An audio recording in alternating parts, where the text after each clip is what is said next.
Hey everyone, welcome to our Digital Voices webinar. And this is like a special edition of Digital Voices because we're doing a book launch. And I don't know how many of you have ever been part of a book launch. I haven't been at too many, I've been at a couple, but they're really way fun. And it's kind of cool that you launch a book. Now, clearly, the best way to do it is when we're all in person and we can all meet the author directly and get autographs and take pictures and whatever your favorite drink is. For me, it's Stag's Leap right behind me over my shoulder. But the next best way of doing it is to do it virtually. And so I'm so excited that you joined me and my special guest, Sherri. She's the author of Mobile Medicine, Overcoming People, Culture, and Governance. And that's the book launch we're going to do today. I'm not going to say too much about it, except that what happens when you unleash 27 multidisciplinary, multi-industry leaders across health systems, the whole ecosystem of health, medical device industry, biopharma, all passionate about saving lives. So this is clearly my type of book. That's why I was more than happy to write the foreword in it. So I had the honor of doing that. But you get the definitive guide for mobile medicine. Everything is mobile, as we know. So inspiring change in mobile medicine and healthcare requires enormous amounts of expertise and experience across digital medicine, engineering, IT. There's not one person that has a lock on this. Compliance, privacy, cybersecurity, leadership, and for sure, probably the biggest one is culture, in my opinion. But it's far beyond the scope. It's just the user experience. So it's like, wow, how do you put all that in one book? So extraordinary culture is required to foster the self-awareness and teamwork required across all of these disparate disciplines. And so these experts, we counted up the years with over 200 years. So Sherri, if we said 200 years, it was probably at 300 years, but we all like underestimate our ages a little bit. So I've only been in healthcare. It used to sound cool to say I've been in healthcare 10 years. It doesn't sound quite as cool to say 20 years. So it's like, it's probably. The new 20. Yeah, that's right. But anyways, all these people with all this experience across all these different parts of our industry. So this is a new book edited by Sherri. She's the CEO of Medigram. I already mentioned the title, and you can read it right here, and you know why you're here. And yes, beautiful slide timing. So it's designed to radically accelerate healthcare executive strategies for successfully implementing mobile medicine to save lives and improve health systems' financial performance. So it's really at the heart of it. It's all about really saving people's lives. And of course, we're always concerned about the finance part as well. So it really does both. So everything in one book. That's the coolest thing. You get a book sometimes written by one person, and those are great books. And you get one person's perspective. And it's hard, right? Like I said, someone have a lock on everything. So in this case, Sherri was very wise, and she got this entire group together, some of whom are with us today, and put this thing together. And it's just fabulous. I've been very fortunate to have my own copy for about a week now, and we're going to talk about how you can get your copy as well. So anyways, we are live. So the reason we do this live is two reasons. One, anything can happen, and it usually does, so it's kind of fun. I think I stole that from Mickey Mouse Club.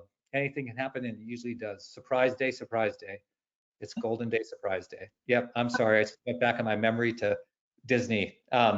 So that's why we go live though, because it's fun like that. And then we're gonna have a couple drawings that's what you do at book launches. We have a couple drawings for those who participate, and we'll tell you how you can participate. But again, you can put in questions. So we'll be taking questions in the live chat, and that's also where we'll handle some of the drawings.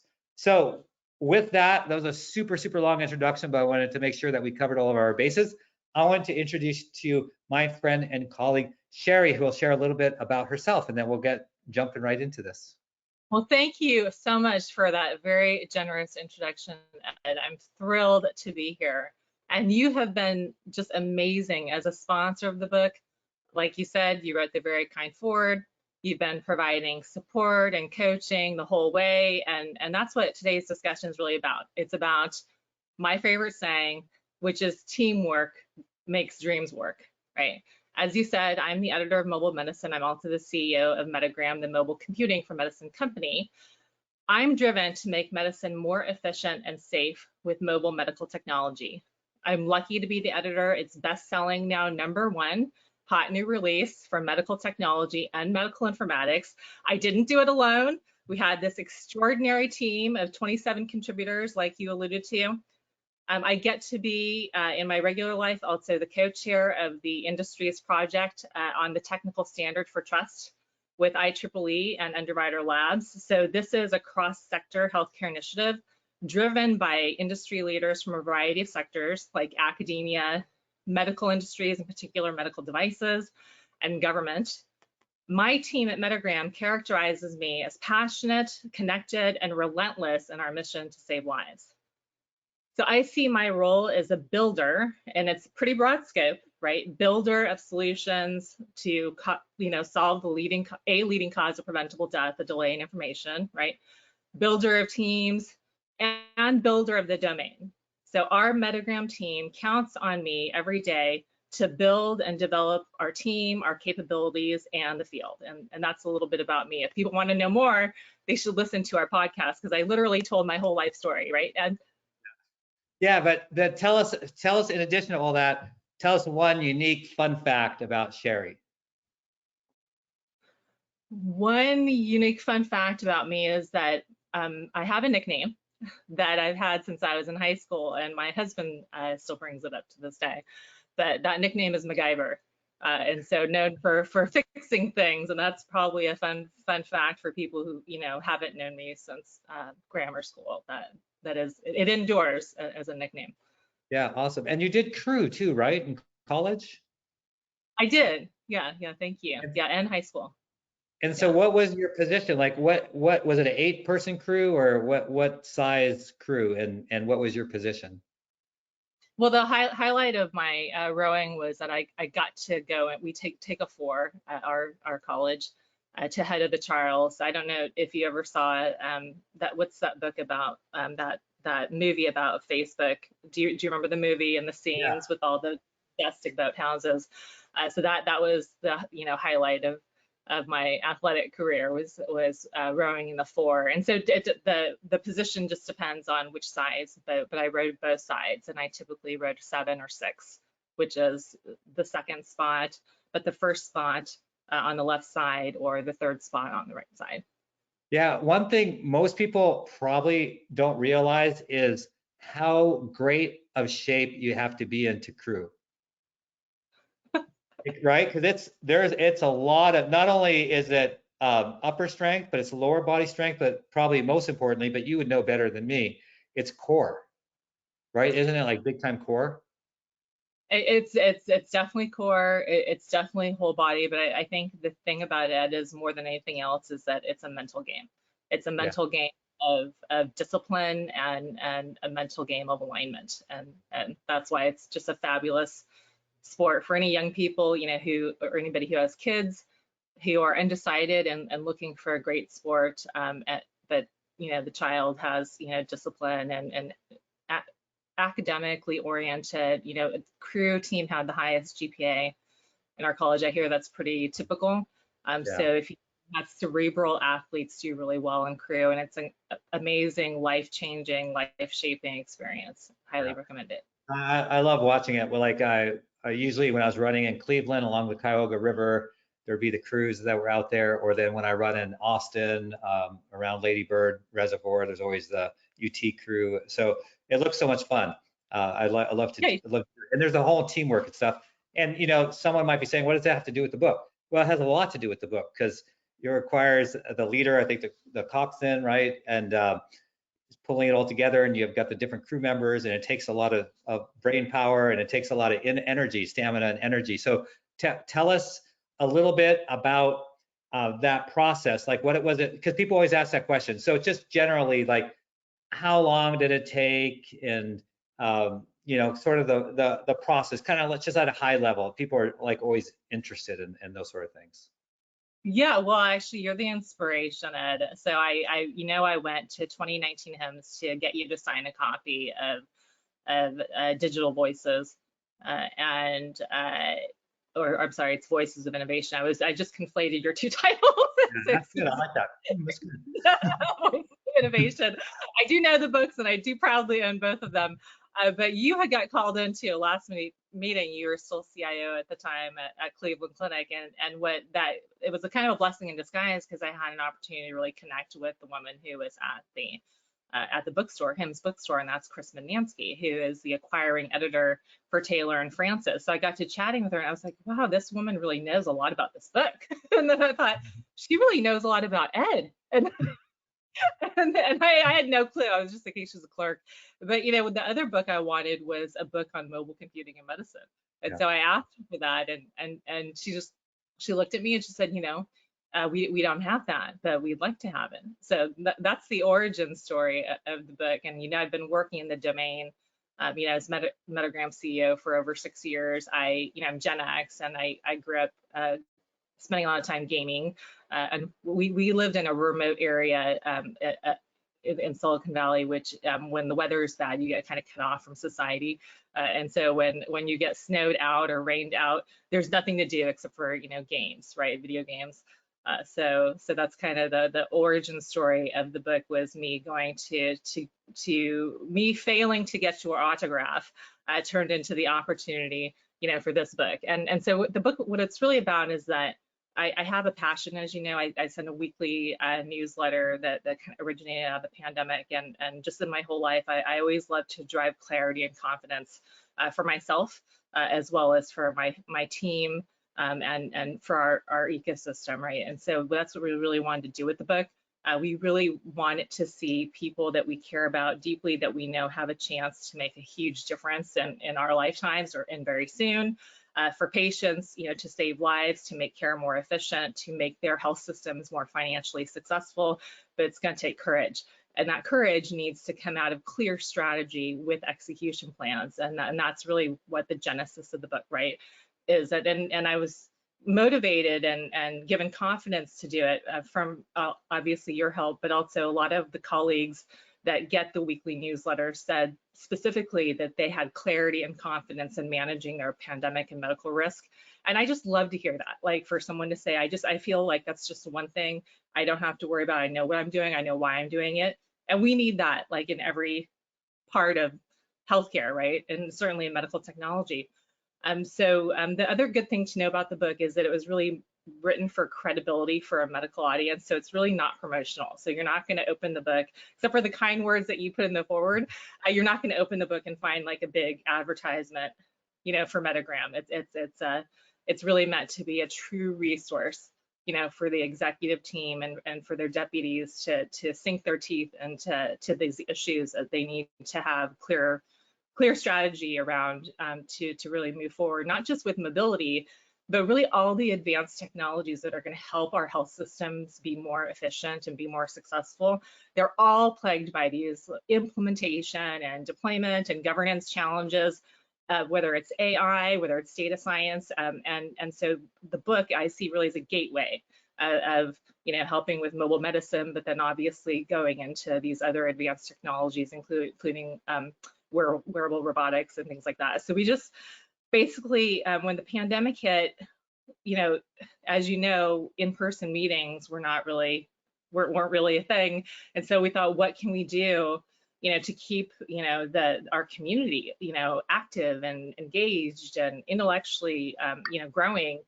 So not just our company, but our ecosystem of advisors and partners and things. So when this opportunity for the book came up, we thought, I think this could be the perfect opportunity to keep that going, and to help people develop, despite what's happening, in the world around us. And so we just asked the smartest people that we knew in privacy law, medicine, IT, informatics, culture, and so you're right, we did have a lot of insider knowledge, but we also had like really smart outsiders that are passionate about helping medicine, that I thought, had something important that our audience and our friends needed to hear, right? In culture, organizational psychology, leadership, because what the things that you and I are passionate about, that we care about, they require leadership, a lot, right? Yeah.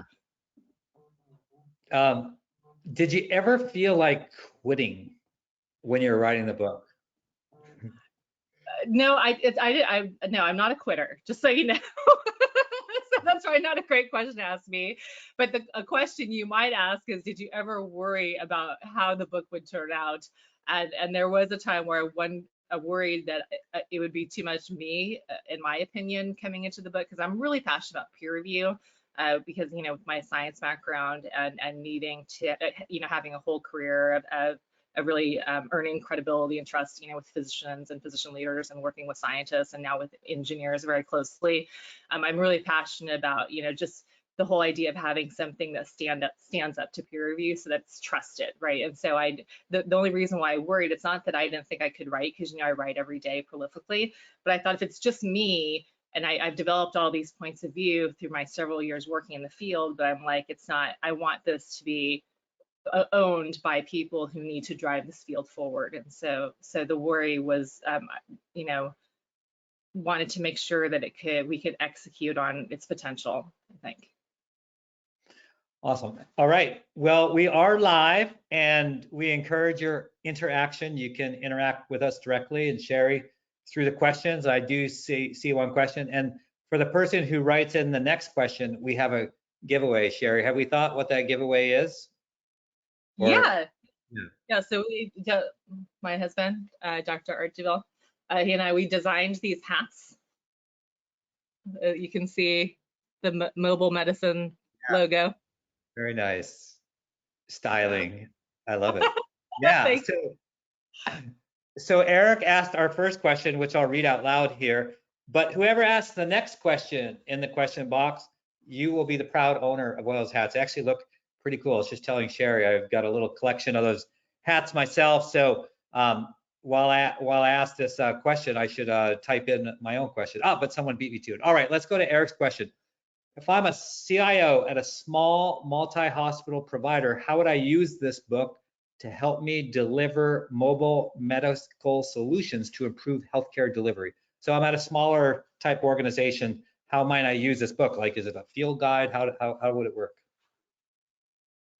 Yeah, that's a great question. And Eric asked a great question, because he wrote a beautiful chapter 9 that was all about implementation. And so in particular, for a smaller organization that doesn't have a big governance structure or a program office, in lieu of a program office, the implementation guide that he has in chapter 9 through his 5 years of managing clinical IT build and deployment is mission critical. So that's one way. And then the other way to use the book is just, we want to make sure you sync up with your physician colleagues and informaticists. And there are several chapters in the book, in particular chapters 4, 5, and 6, on change management, EMR, maturity, and physician culture, which are critical about. The book is all about alignment, about driving alignment. And what we want to encourage is not just people with alignment with themselves, but ideally having this dialogue and like a mini book club is probably the best way we would advise using it. Thank you for the question. Yeah, so that is really cool that oftentimes CIOs or chief digital officers or whatever your title might be, reporting up into an organization, you're sort of limited by what's going on at your organization and perhaps the one person or a couple of people that are mentoring you. And so it's still an awesome circumstance to get mentored by anyone and to be, in any of these organizations and serving patients and trying to save lives. But when you really try to reach out like beyond that to learn what's going on outside, this is a powerful book. And again, obviously I'm biased because I helped write the foreword and I know Sherri and everything, but the other people who contributed and through their experiences. So you're like getting the collective experience of 27 different leaders and their organizations and how they did it. And you're going to find it full of best practices that it's going to help accelerate whatever you're trying to do in your health system. So the winner of the hat is Allison Taylor.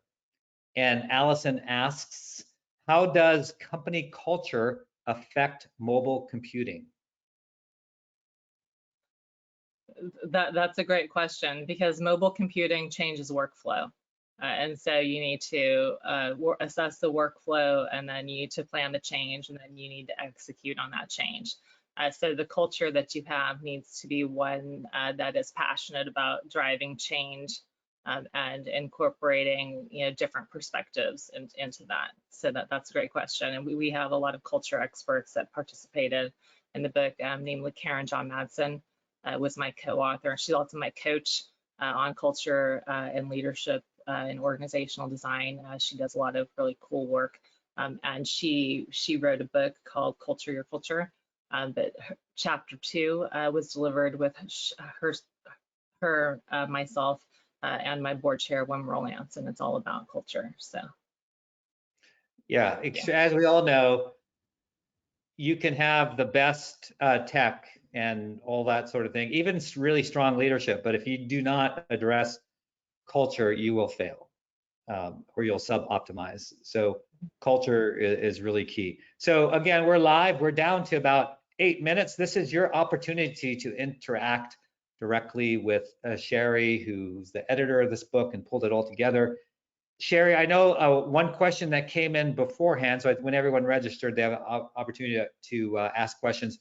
One that came in from Paul is, how do I get this book? So they heard the podcast, you were on my podcast last week, and we alluded to the fact that the book was launching soon, and here we are doing a virtual book launch. So can they go out and order it now? How do they get it? Absolutely. So please, they can go to Amazon and get, if they need the Kindle version in particular, paperback and hardback, also on Routledge.com, which is the publisher. And then if they're in the academic market, it's split out by chapter on the Taylor and Francis site. One note I wanted to make, Ed, is that you inspired me to investigate how people can get signed copies. And so that's something that we're going to be putting a survey out on to see how much demand there is. But I encourage people to just contact me if they are also interested in the signed copy. I'm on LinkedIn. I'm pretty prolific there, so they can reach out to me. Yeah, I can now sell my copy for 100 times what it retails for, because I have Sherri's signature right there. So autographed copy. I prefer autographed copy. That's the hard thing. I'm all about digital, but one area of my life where I've not made the transition is really when it comes to the written word.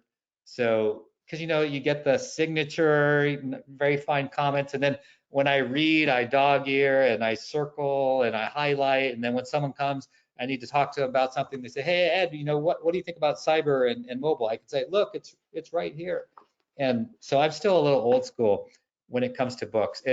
But I love books in any format. So I'm glad that your book's available in multiple formats. Because for medical informatics, there's literature that says that it's the right venue, and I think it's because it requires that team studying approach, over other fields, because a lot of fields are all about papers, and papers are important. But in medical informatics specifically, for some reason, the book is still the way to go. So you're in the right field. Yeah. So oh, go ahead. No, as the chief digital officer, because you span IT and informatics, right? And that. Yeah, it's okay for me then to have books. Yeah. So Sherri, what's one thing that you learned, not from the content, from the contributors, but maybe it was a aha moment, something about yourself or about writing a book, but what's one thing that you learned that you didn't anticipate? Can I tell you 2 things I learned that I didn't anticipate? Because one's a content thing and one's a process thing. So the content thing is that we also incorporated some of the top privacy lawyers in the space, which is a huge, lift when you're an innovator in the medical industry. And then what they wanted to do, they have a whole resource guide for all the latest laws and regulations that would impact anybody, in our field, either deploying or implementing or selecting. But what they educated me about was that they also wrote their section for people they know who are investors, so that investors can screen, because that is a huge issue, right? Especially for medicine, right? You can have the best functionality, whiz bang, fun functionality in the world, but if it doesn't meet the requirements of the lawyers and the regulators, you just do not pass go, right? And so that's the one thing from the content side that I learned. From a process side, just from a teaming perspective, I have a philosophy, of leadership. It has various dimensions. But I think it's not so much what I learned, but it just really gave me a lot more confidence. I really, if you're someone who you're passionate about a domain area, you have expertise and you've got a network around it, I highly recommend the process of writing a book. It's very hard. But what I learned was that the part of my leadership philosophy, which is around what I call the triangle offense, which is something from sports. So before I did crew, I did soccer. But the idea about the triangle offense is you having this triangle of skills against every chapter or section. So we have 16 chapters and we have 5 sections. And so I think what's interesting about how we wrote the book is that people weren't writing in isolation. We met every other week as a team together, and they were presenting their ideas, they were pressure testing their ideas, and then we had different people doing different roles in the teams that were delivering the chapter. So some people were the deep domain expert. Some people were deciding on the strategy. Often I was that person, determining what it was that the reader should get out of it. And then we had some people, project managing sections as well as the whole book. And so I think what I learned is that part of my leadership philosophy really works for me, and I just appreciated that being, I guess, validated is what I'm trying to say. No, that's awesome. So if Yeah. anyone could tie in a question for Sherri in our last 3 minutes, and it includes the word wine in the question.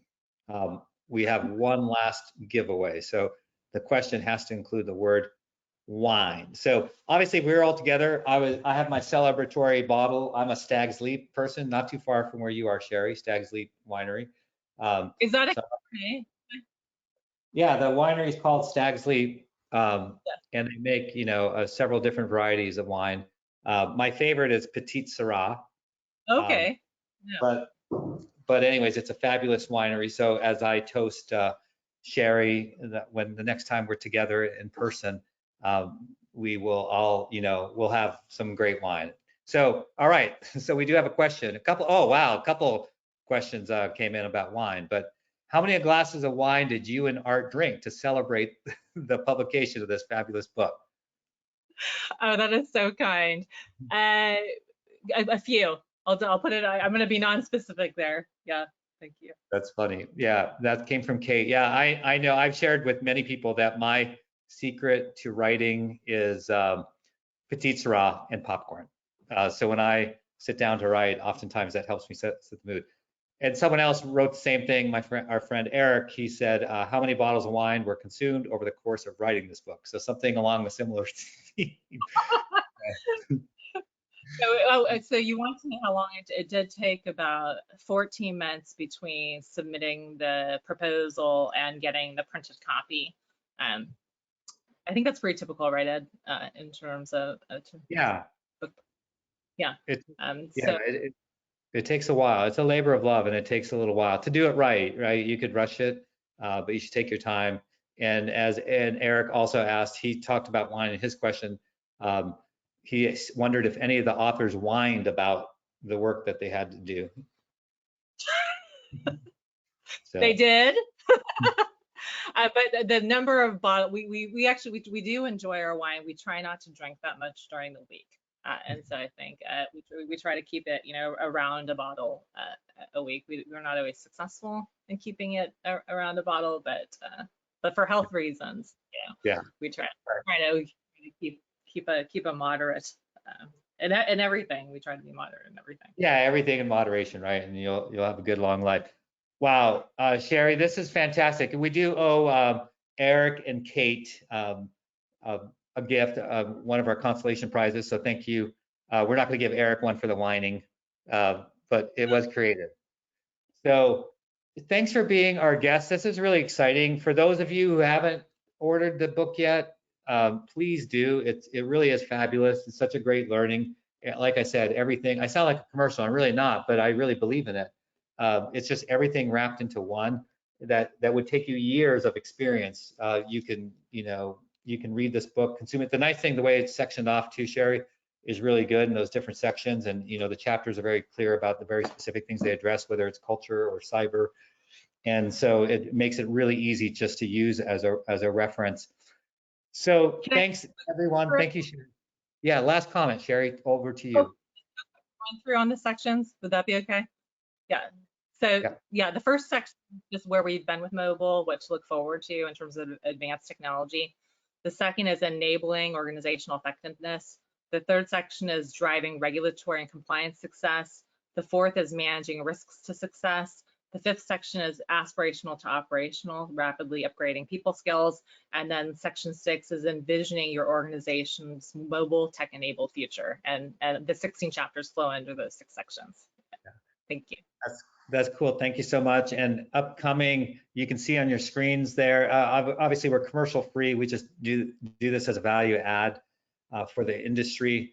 Great webinar. Good friend of mine, Dr. Sabani from Guthrie Clinic. He was my office mate. His office was right next to mine at Cleveland Clinic, and so he'll be talking about digital and mobile. So it'd be really interesting to hear what he has to say. And also join us all the time on our weekly podcast. We drop on Wednesdays.